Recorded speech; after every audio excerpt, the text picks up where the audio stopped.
بسم اللہ الرحمن الرحیم۔ بدہضمی کے لیے ایک بہترین نسخہ ہے۔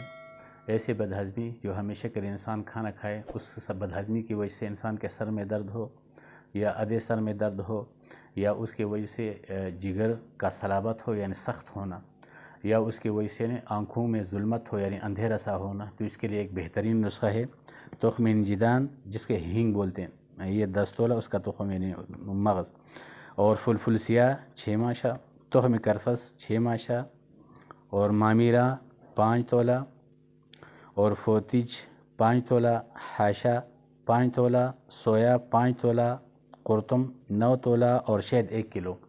ان تمام ادویہ کو صفوف بنا کے بالکل باریک صفوف، اس کے بعد شہد گرم کر کے جب ٹھنڈا ہو جائے اس سے جھاگ واگ اتارے، پھر جب ٹھنڈا ہو جائے تو اس کے اندر ملائے اور بطریقۂ معروف معجون بنائے، اور رات سوتے وقت 1 بڑا چمچ استعمال کرے پانی کے ساتھ، انشاءاللہ بہت زیادہ فائدہ دے گا۔